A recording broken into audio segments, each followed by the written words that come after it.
Ground zero खबर के प्रायोजक हमारा सुपर 35 करियर इंस्टीट्यूट नीट और नर्सिंग में सबसे ज्यादा चयन देने वाला संस्थान। पता 3rd floor Rama Govind Palace, Sirmour Chowk, Rewa.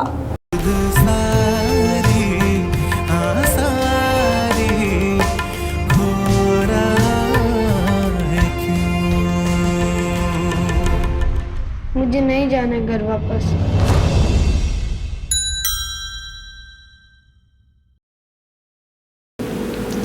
Film समाज के दर्पण है और यह दर्पण वह सच्ची तस्वीर दिखावत है जो समाज में घटित होता है। सामाजिक आईना का यदि फीचर फिल्म कहा जाए तो वह कौनो गलत न हुई।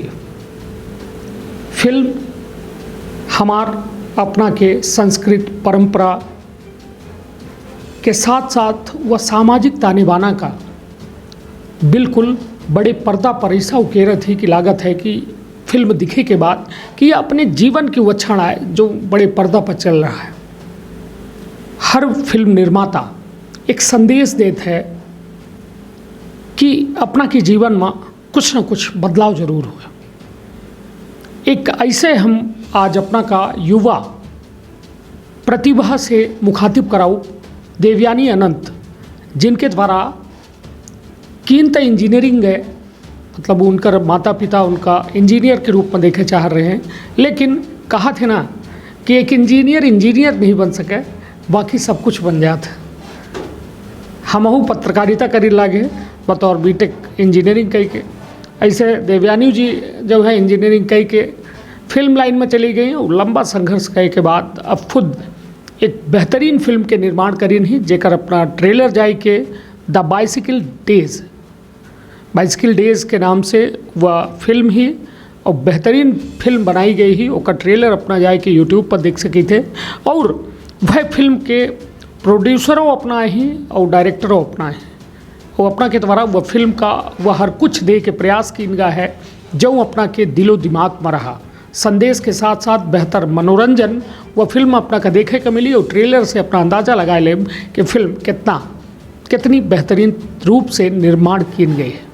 तो विंध्य क्षेत्र के ये पहल बघेली न्यूज़ चैनल में हम करें तिवारी अपना पंचन का सभी जनन का प्रणाम करी थे और शुरुआत करी थे यह खास बातचीत जो देवयानी अनंत का एक इंजीनियरिंग से कैसन फिल्म इंडस्ट्री की ओर मोड़ दी हिस्स और आज एक फिल्म निर्माता और एक बेहतरीन डायरेक्टर के रूप में बस बहुत जल्द 14 अप्रैल का अपना पचन के बीच में बड़े पर्दा पर हुई। देवयानी जी हालांकि बघेली अपना समझ पाई कि न समझ पाई वह हमका थोड़ा शंका है। देवयानी मध्य प्रदेश के बिटिया ही छिंदवाड़ा में अपना पली बढ़ी, वहीं के अपना के परिवार रहा। अब मध्य प्रदेश की तरफ कुछ कह रही हैं, यह मध्य प्रदेश के छिंदवाड़ा में पूरी फिल्म बनी है, वहीं के लड़कन का यह फिल्म में रखा गया है।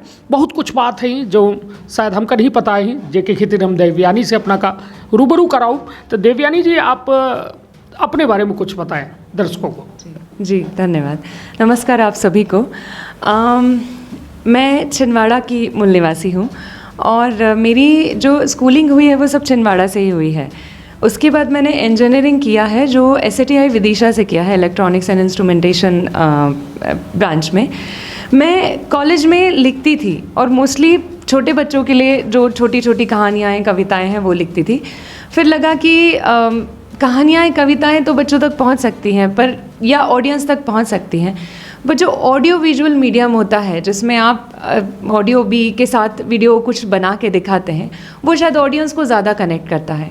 तो मैंने सोचा कि ये कहानियाँ क्यों ना मैं फिल्म के रूप में या शॉर्ट फिल्म के रूप में या आजकल वेब सीरीज़ हो गई है तो उनके रूप में मैं दिखाना चाहूँगी, तो मैं शायद ऑडियंस से ज़्यादा कनेक्ट कर पाऊँगी और मैंने जो बनाया है जो लिखा है वो मैं शायद ज़्यादा लोगों तक पहुँचा पाऊँगी।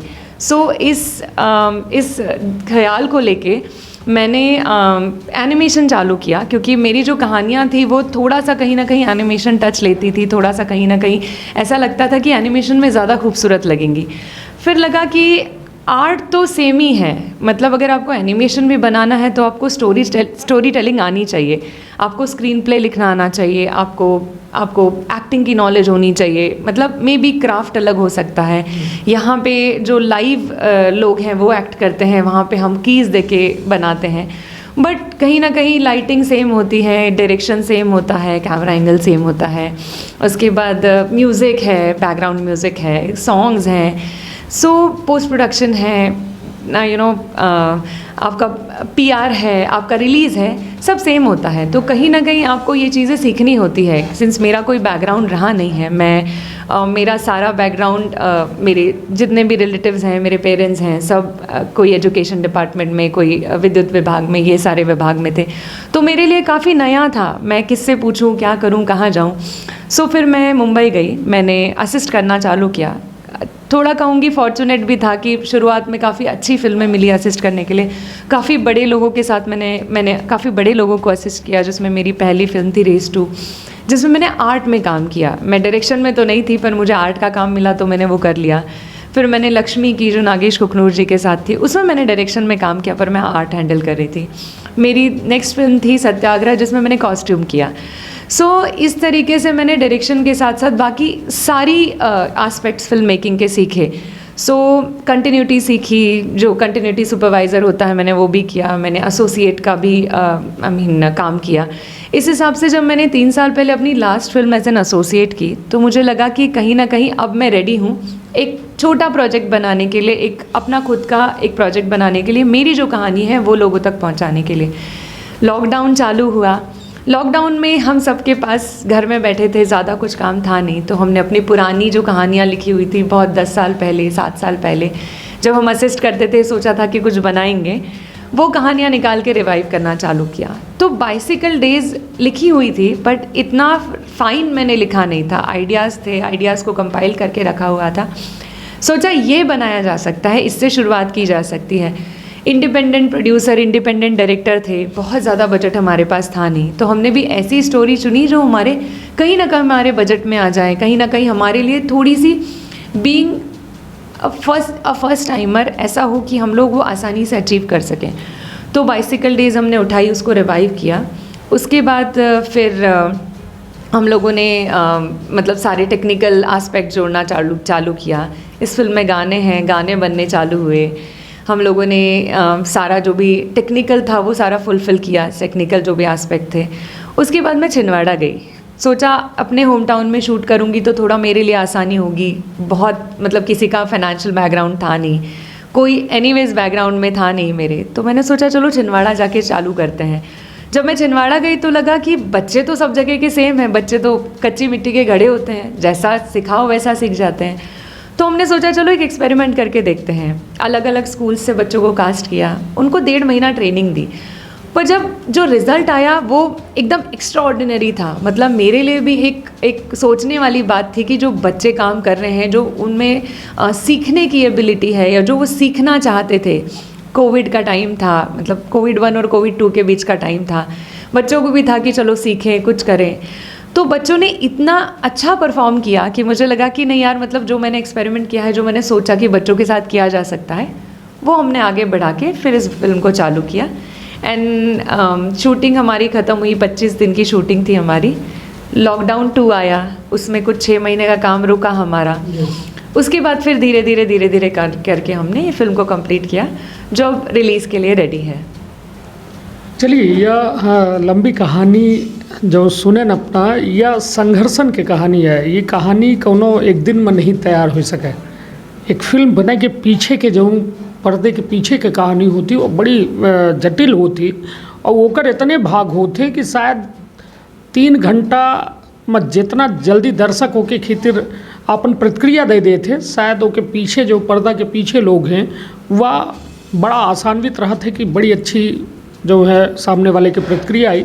लेकिन जब आदमी बस 3 घंटा में कौन फिल्म के बारे में सोच के वो में अपन राय दे देते, तो इसी तौर पर कहो न कहो वह हमका लागत है कि एक फिल्म के प्रति जल्दबाजी हो जाती। हर क्षेत्र का समझब, हर क्षेत्र का जानब और ओकर बारीकी से अपना जब प्रतिक्रिया दी थे, तब कहो न कहाँ जाए कि एक निर्माता, एक निर्देशक जो है उससे प्रभावित होता है, वो का एक बल मिलत है, तब जाके वो आगे कुछ बेहतर और समाज का दे के प्रयास करत है। जैसा कि अभी अपना से हम कहन कि बाइसिकल डेज ये जो है वो बच्चन के कहानी है, जो बच्चा जैसा अपना कहबे भी कि मिट्टी के घड़ा ही उनका जो आकार दे चाहे तो दे दे, मगर उनके अंदर भाव के कऊ में तरंग उठा थी, कैसा एक साइकिल केहू के वह हर कुछ बन जाती जो वास्तव में जीवन में एक बहुत कम हिस्से का प्रभावित करत है। मतलब यदि कहा जाए कि साइकिल चलावे की उम्र तो बहुत होती, मगर समझदारी के साइकिल हमको लागत थी जीवन में तब चलत थी जब उम्र लगभग 5 से 6 साल होते, जब आदमी कुछ सोचब शुरू करत है बच्चा, और लगभग 12 से 15 साल आबत आबत वह साइकिल के उपयोग करत है, लगभग 5 से 6 साल 7 साल, वो के बाद वो मोटरसाइकिल में तब्दील हो जाता है। तो साइकिल के बड़ा कम अरसा है, मगर वह साइकिल पर जो फिल्मांकन की इनका है वह मनोभाव का जो दर्शावा का है वो वास्तव में अद्भुत है। कहे कि ट्रेलर पिक्चर के बहुत कुछ बोल दे थी, और ट्रेलर दिखे के बाद यह जरूर कहा कि निर्माता और निर्देशक न्याय जरूर करीन है, खिलवाड़ नहीं करी नहीं, न्याय करीन है। अब जैसे समाज में बहुत सारे सब्जेक्ट हैं, आप निर्माता हैं, फिल्म के निर्देशक हैं, बहुत सारे समाज में सब्जेक्ट्स हैं जिस पर शायद एक यही वर्ग है, फिल्म का जो वर्ग है, निर्माता है, निर्देशक है, वही चोट करता है। चाहे अनुराग कश्यप जी की फिल्में हों, चाहे प्रकाश झा की फिल्में हों, मतलब सब्जेक्ट को लेकर ये फिल्मों को बनाते हैं। बाइसिकल डेज क्या माना जाए कि क्या मनोभाव आपके मन में थे, तो इसकी शुरुआत कर दिया? मुझे लगा कि किसी बच्चे के जीवन में किसी शिक्षक का क्या महत्व होता है, उसकी परवरिश में उसके माँ बाप का क्या महत्व होता है, उसके दोस्तों का क्या महत्व होता है, हमारी सोसाइटी का क्या महत्व होता है, ये इस बच्चे के माध्यम से मैंने बताने की कोशिश की है। एक 11 साल का बच्चा है जो अभी अभी सोसाइटी को समझना चालू कर रहा है, अभी अभी चाइल्डहुड से टीनेजहुड में जाने की कोशिश कर रहा है, जो जा रहा है, और उसको काफ़ी सारी चीज़ें ऐसी हैं जो लगता है कि यार मैं छोटा था तो मुझे आसानी से मिल जाती थी, अभी मेरे साथ ऐसा क्यों हो रहा है। जो बड़े हैं, घर के बुज़ुर्ग हैं या टीचर हैं, ये सब लोग सोचते हैं कि अरे वो बड़ा हो रहा है, पर वो अभी प्रॉपर बड़ा नहीं हुआ है, वो अभी भी छोटा है। तो उसकी मनस्थिति को समझने के लिए हम सोचे कि वो अचानक से बड़ा हो गया तो थोड़ा जल्दबाजी होगी। तो कहीं ना कहीं बच्चे ऐसा होता है कि मतलब ऐसा हमें लगता है कि वो बड़े हो गए हैं, पर कभी कभी शायद वो बड़े नहीं होते। आज भी वो यही सोचते हैं कि यार हमारे पेरेंट्स हमको हमारा सब करें, हमारे लिए चीज़ें ला के दे, हमारे दोस्त हमारे साथ वैसे ही रहे जैसे पहले थे, या हमारे टीचर्स हमारे साथ वैसे ही रहे जैसे हमारे बचपन में थे। पर कहीं ना कहीं हमारी सोसाइटी ऐसी है, कहीं ना कहीं जब आप बड़े होते हो तो उम्र के बढ़ाव के साथ साथ चीज़ें बदलती हैं। तो जब ये बदलाव आता है तो हर किसी की लाइफ में थोड़ा सा डिस्कम्फर्ट आता है, हर किसी की लाइफ में थोड़ा सा मतलब हर कोई ये सोचता है कि नहीं मुझे पुराने सेल्फ में रहना है, नए में नहीं जाना है। पर ये तो मतलब दुनिया की रीत है, आप आगे बढ़ते ही हो। तो एक बच्चा जो ये चीज़ें समझने की कोशिश कर रहा है, उसकी लाइफ में एक टीचर का क्या महत्व है, टीचर क्या रोल प्ले कर सकता है, या माँ बाप जब परवरिश करते हैं तो कैसे बच्चों को समझें, क्योंकि उनको बच्चों को समझना ज़रूरी है। हम अपनी तरीके से बच्चों को हैंडल करते हैं, हम अपनी तरीके से बच्चों की मनस्थिति को डील करते हैं, पर हर बच्चा अलग होता है, हर बच्चे की मनस्थिति अलग होती है, हर बच्चा अलग तरीके से बड़ा होता है। तो ये फिल्म में हमने एक साइकिल जो है वो पिवट पॉइंट है, साइकिल का तो कहानी है ही, पर साइकिल के साथ साथ हमने वो बाकी कहानियाँ भी बुनी हैं, जो बाकी कहानी जो हम सोसाइटी में देखते हैं। कहीं ना कहीं हम इससे अपने आप को जोड़ेंगे, या तो मतलब बच्चे तो जोड़ेंगे ही अपने आप को, पर जो बड़े लोग हैं, जो ग्रो अप हो चुके हैं, जो अभी एडल्ट हो चुके हैं, वो कहीं ना कहीं अपनी कहानी इससे जोड़ेंगे कि हाँ मेरे साथ भी ये हो चुका है और मैंने भी ये देखा हुआ है। मतलब मेरा बनाने का एक उद्देश्य ये भी था कि कहीं ना कहीं से हम बच्चों की मनस्थिति को समझें। ऐसा तो नहीं है कि आपकी कहानी है ये? हर एक डायरेक्टर की कहानी कहीं ना कहीं आ ही जाती है। आप चाहे कुछ भी करें, जब आप लिखने बैठते हैं तो आप कहीं ना कहीं अपने आप को वहाँ इमेजिन करते हैं। जैसे आपने सोचा कि आप कोई मंदिर का सीन लिख रहे हैं, तो आप सबसे पहले उस मंदिर पे पहुँचेंगे जहाँ बचपन में गए थे, या आप थोड़ा बड़े होके भी जा सकते हैं, पर कहीं ना कहीं आप अपने आप को उस कहानी में देखते हैं और उसके बाद वो कहानी गढ़ते हैं। तो हाँ, मतलब काफ़ी सारी चीज़ें हैं जो मेरी लाइफ से भी हैं, या जो मैंने अपने दोस्तों की लाइफ में देखी हुई है। कहीं ना कहीं एक फिल्म मेकर कहानियों से, अपने आसपास की कहानियों से इंस्पायर होता है, अपने आसपास के परिवेश से इंस्पायर। यदि प्रतिशत की बात करें, कितने प्रतिशत हिस्सेदारी आपकी उस कहानी में है, अपने जीवन की पलों को आपने डाला है? आप कह सकते हैं 50% तो होगा ही, इतना प्रतिशत तो है। पहली फिल्म थी, काफ़ी दिल के नज़दीक है, और मैं चाहती थी कि एक थोड़ा सा कहीं ना कहीं एक सेल्फ टच हो। और मैं ये कहूँगी कि मेरे साथ साथ ये हर कोई रिलेट करेगा, कहीं ना कहीं रिलेट करेगा। जैसे हमारे यहाँ, जैसे मैं मिडिल क्लास फैमिली से हूँ, तो हमारे पिताजी ने भी बोल दिया था कि आपको अलग साइकिल नहीं मिलेगी, आपको अपने बड़े भाई की साइकिल चलानी पड़ेगी। सो मैं और मेरा बड़ा भाई दोनों वो साइकिल शेयर करते थे। तो ऐसे बहुत सारे लोग हैं जिन्होंने अपने बड़े भाई बहनों की बुक्स और कॉपीज शेयर की होंगी, नोट्स शेयर किए होंगे, या बहुत सारे ऐसे लोग होंगे जो हमने देखा होगा कि हमारे दोस्त कर रहे हैं और हमको नहीं मिला होगा। सो कहीं ना कहीं ये हर किसी की कोई ना कहीं रिलेट करें यही लोग।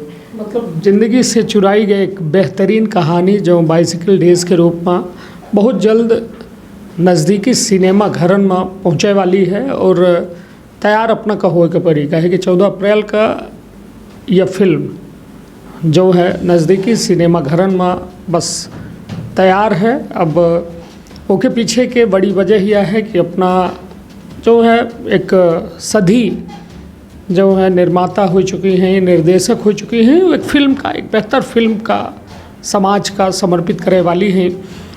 अब बात हालांकि यह एक निर्माता निर्देशक का वो बतावत नहीं है, मतलब जो हम पूछे यही लगे कि एक फिल्म, इस फिल्म को बनाने में कितना कुछ पैसा लगा आपका, और क्या आपको आउटपुट की आशा है? थोड़ा सा बिज़नेस पॉइंट ऑफ व्यू अगर हम देखें तो जैसे मैं एक इंडिपेंडेंट फिल्म मेकर हूँ। सारा पैसा जो हमने, मतलब मैं और मेरे परिवार वाले हैं, मतलब मैंने भी कुछ कमाया 10 सालों में, मेरे परिवार वालों ने भी मुझे मदद की। तो एक मतलब मैं अमाउंट डिस्क्लोज बिज़नेस के पॉइंट ऑफ व्यू से नहीं करना चाहिए और थोड़ा ठीक भी नहीं रहेगा। बट हाँ, मतलब ये हमारी ही फिल्म है, हमने ही बनाई है। मुश्किलें काफ़ी आई जब हमने फिल्म ख़त्म की, जब हमने शूट ख़त्म किया तो हमारा बजट ख़त्म हो चुका था। जनरली ऐसा होता है कि जब आप इंडिपेंडेंट फिल्म बनाते हो तो बजट का अनुमान आपको नहीं होता, क्योंकि आपने जब असिस्ट किया होता है तो आपको पता होता है कि भाई ये 25 लोग हैं जिनसे आपको डील करनी है। पर जब आप खुद फिल्म बनाते हो तब आपको पता चलता है उन 25 लोगों के पीछे 2500 लोग हैं जिनसे आपको डील करनी है। तो कहीं ना कहीं मुझे लगता है कि 99% लोग वैसे होते हैं जो बजट के थोड़े से आगे चले जाते हैं। हमारे साथ भी वही हुआ, बजट ख़त्म हो गया था तो हमने सोचा क्या किया जाए। फिर हमने, शायद इसीलिए हमारी फिल्म थोड़ी सी डिले हुई, कि हमने फिर काम किया, हमने कमाया और उसके बाद ये फिल्म बनाई और इस फिल्म में लगाया। सो बिज़नेस पॉइंट ऑफ व्यू से अगर मैं कहूँ कि ये फिल्म मतलब कैसे हम लोग करेंगे, क्या करेंगे, सो आई वुड से कि मैं चाहूँगी कि सबसे पहले दर्शक इसे पसंद करें। बिज़नेस अभी शायद मेरे दिमाग में कहीं कोसों दूर चल रहा है। ऑब्वियसली लगाया, हम लोगों ने लगाया है, काफ़ी मेहनत से पैसा बना के लगाया है, पर बिज़नेस मेरे दिमाग में बहुत पीछे है।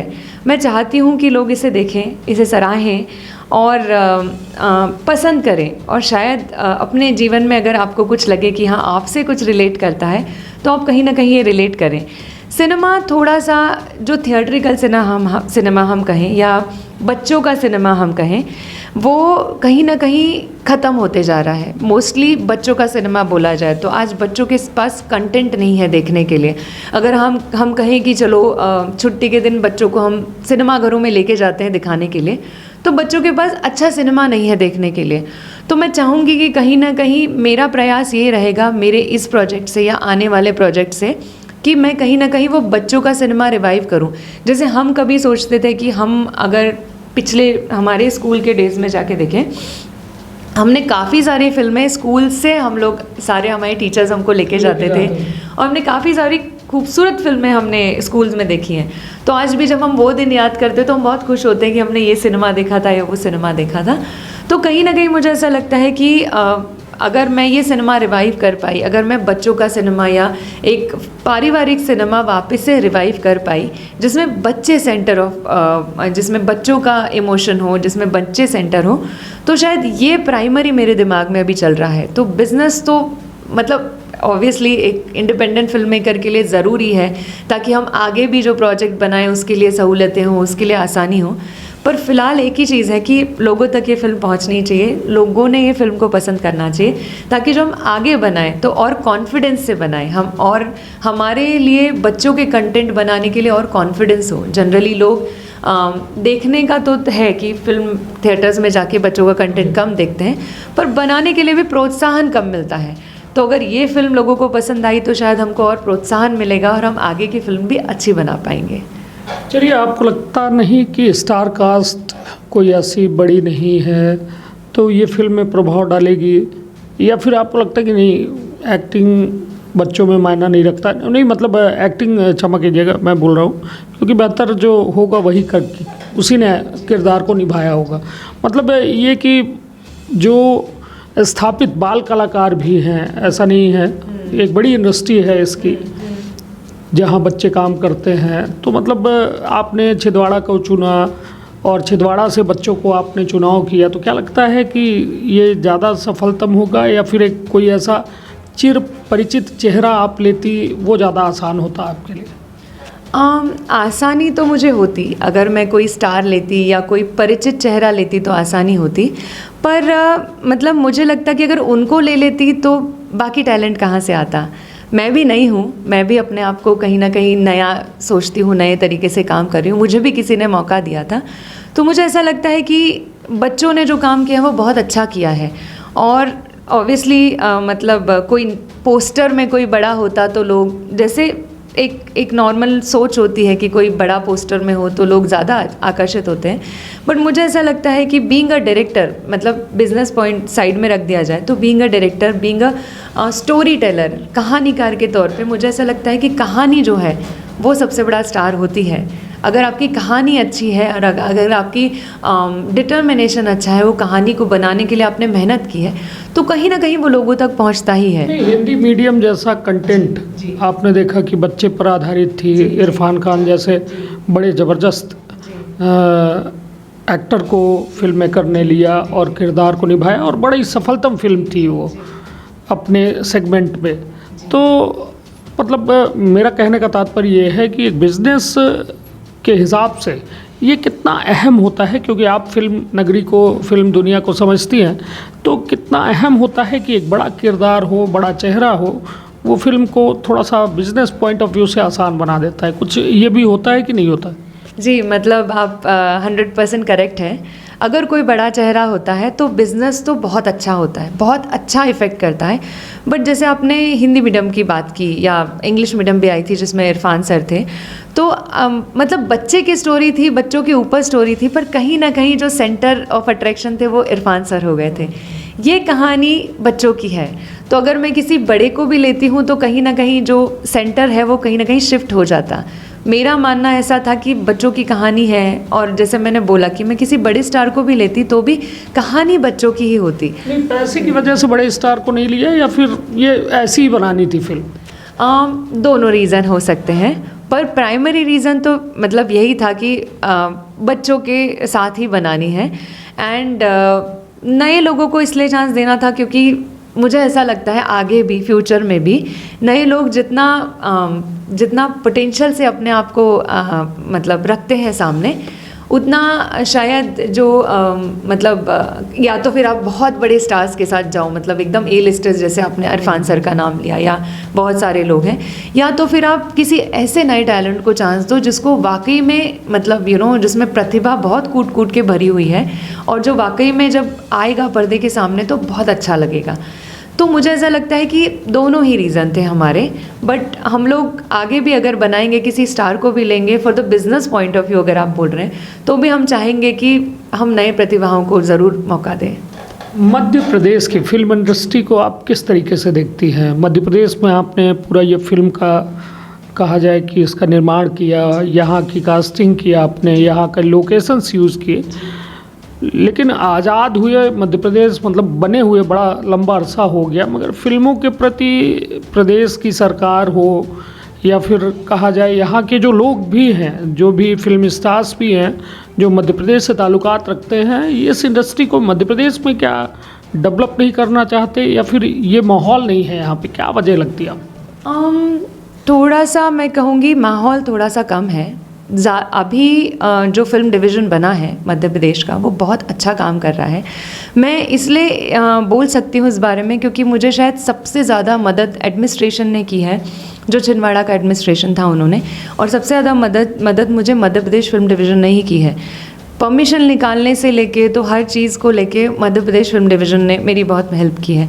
अभी जो डेवलपमेंट चल रहे हैं वो वाकई में बहुत अच्छे हैं। मतलब मैं भी जब शूट कर रही थी तो आई वुड से कि कहीं ना कहीं मुझे भोपाल के जो एक्टर्स हैं उनकी डेट्स नहीं मिल रही थी, तो मैं उनको अफोर्ड भी नहीं कर पा रही थी क्योंकि इतना काम चल रहा है मध्य प्रदेश में शूटिंग का, लोगों को इतना अच्छा काम मिल रहा है, लोग काम कर रहे हैं।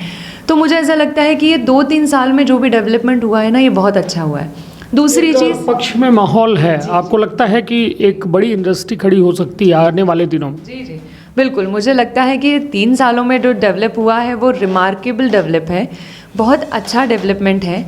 मैं खुद भी इसकी मतलब एक प्रमाण हूँ क्योंकि मैं भी जब छिंदवाड़ा में, जैसे आपने बोला, तो क्या होता है ना, जब तक हम लोग वो एक्सपीरियंस नहीं करते तब तक हम लोग आगे नहीं बढ़ सकते। जैसे छिंदवाड़ा में मैंने शूट किया है, मैंने काफ़ी सारी जगहों पे स्कूटी लेके 20-20 किलोमीटर तक अकेले लोकेशन स्काउट किया है, पर मुझे कभी डर नहीं लगा। मध्य प्रदेश में अगर कोई अकेली फीमेल या अकेली लड़की अगर कहीं काम करने जाए ना, तो मध्य प्रदेश में डर का कोई माहौल नहीं है। दूसरा यह है कि मध्य प्रदेश बहुत सुंदर है। सुंदर मतलब हमारे पास मे बी नेचुरल रिसोर्सेज बाकी प्रदेशों से कम होंगे, पर हमारा प्रदेश सेंसिबिलिटी के मामले में बहुत सुंदर है। जहाँ भी आप फ्रेम लगाओ, मैं बाकी प्रदेशों में भी जाके मैंने शूट किया है, पर कहीं ना कहीं मुझे वो फ्रेम में आई वुड से कि कचरा दिखेगा या ये सारी चीज़ें दिखेंगी। मध्य प्रदेश इतना साफ़ सुथरा है कि आपको वो देखने की ज़रूरत ही नहीं पड़ती, बस आप फ्रेम लगाओ और आप खूबसूरत हो जाता है। तीसरा, एडमिनिस्ट्रेशन बहुत अच्छा है मध्य प्रदेश का। 3 सालों में जो फिल्म डिवीज़न डेवलप हुआ है, या 4 सालों में या 5 सालों में डेवलप हुआ है, उन्होंने इतना आसान कर दिया है। जैसे मैं थी जिसने फिल्म का शूटिंग का पोर्टल निकाला था, मैं शायद पहली या दूसरी होंगी जिसने फिल्म डिवीज़न के पोर्टल से अपना परमिशन ली थी। तो मैं एक्चुअली बिल्कुल उस पॉइंट पे परमिशन ली थी क्योंकि उन्होंने पोर्टल खोला ही था और मेरी फिल्म चालू हो रही थी, तो मेरा विदिन 2 डेज़ मुझे परमिशन लेटर मिल गया था। छिंदवाड़ा एडमिनिस्ट्रेशन ने बहुत भरपूर साथ दिया। अभी भी जब मैं जाऊंगी तो मध्य प्रदेश फिल्म डिवीज़न काफ़ी मदद कर रहा है, हर चीज़ में मदद कर रहा है।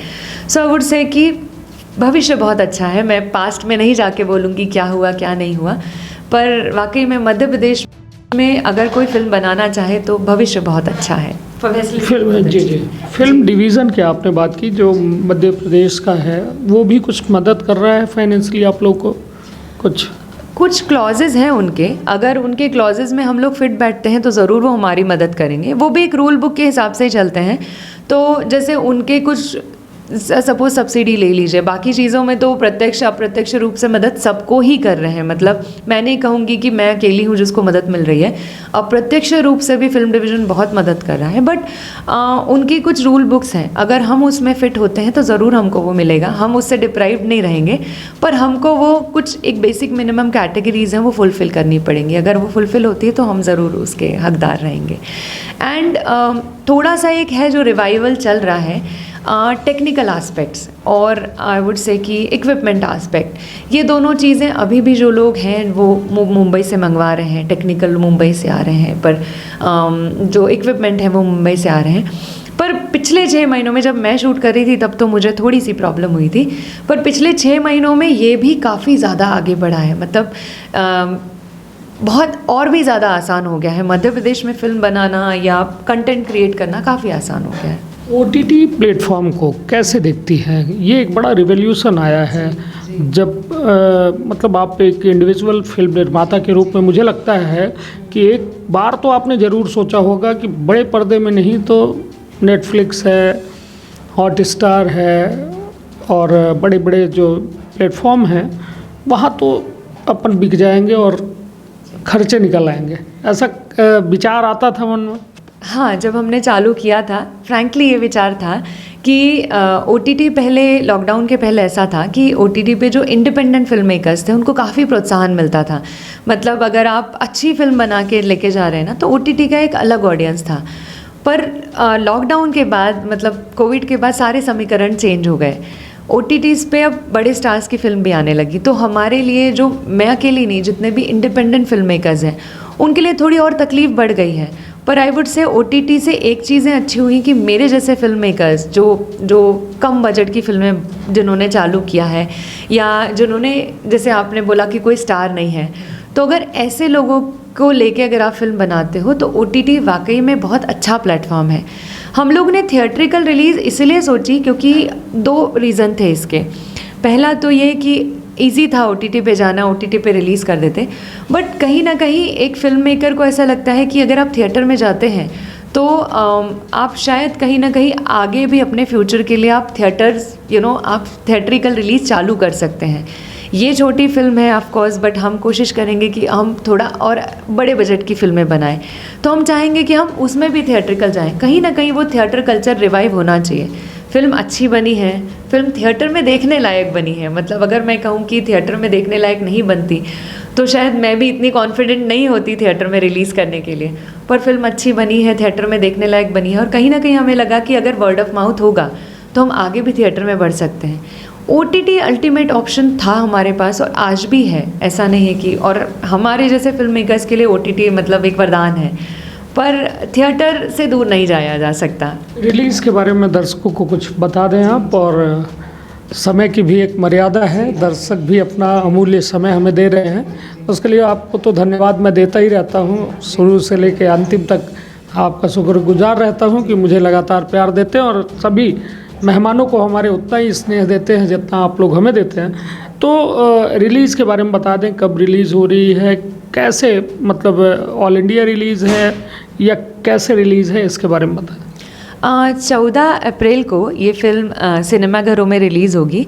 हमारा अभी जो फोकस है, सिंस हमारी टीम भी छोटी है और हमारा फाइनेंस भी उतने बड़े नहीं हैं, तो हम पहले इसको मध्य प्रदेश में और विदर्भ के कुछ भागों में और मुंबई में रिलीज़ कर रहे हैं। अगर ये फ़िल्म को प्रतिसाद मिलता है, जो कि मुझे ऐसा लगता है कि शायद ऑडियंस पसंद करेगी और वर्ड ऑफ माउथ होगा, तो ज़रूर हम इसको अलग हिंदी भाषी जो प्रदेश हैं या जो कहीं ना कहीं हिंदी से जुड़े हुए हैं उनमें रिलीज़ करेंगे, और हम जो भी बाकी जो प्रदेश हैं जहाँ पे रीजनल लैंग्वेजेस हैं उसमें डब करके रिलीज़ करेंगे। बट फ़िलहाल हमारा ये है कि हम शुरुआत मध्य प्रदेश से करें, शुरुआत हम मुंबई से और विदर्भ से करें, क्योंकि कहीं ना कहीं ये रिलेट करेगा, ये सब्जेक्ट रिलेट करेगा, और अगर वाकई में अच्छा प्रतिसाद मिलता है तो हम ज़रूर इसको वापस से ऑल इंडिया रिलीज़ करेंगे। चलिए, तो निश्चित तौर पर एक बड़ी सार्थक और बड़ी स्वस्थ बातचीत अपना सुनन फिल्म निर्माता से, जे अपने संघर्षन के दौर के साथ साथ जौने में अपना का पैसों के संघर्ष करे के पड़ा, अपना का सामाजिक संघर्ष करे के पड़ा, अपना का व्यवस्था के प्रति संघर्ष करे के पड़ा, उसके बाद एक ज़बरदस्त फिल्म बनाई गई ही अपना बाइसिकल डेज़ के नाम से ये फिल्म ही, और अपना यूट्यूब पर जाए के ट्रेलर देख सकी थे। ज़बरदस्त ट्रेलर है, जेकर अपना खुद से अनुभव करब कि ये फिल्म का हमरो रोल है। ये हमारे जीवन से आधारित जुड़ी हुई फिल्म है, और निश्चित तौर पर बड़े प्यार से वो फिल्म का गुथा गा है, बुना गा है, सजावा गा है।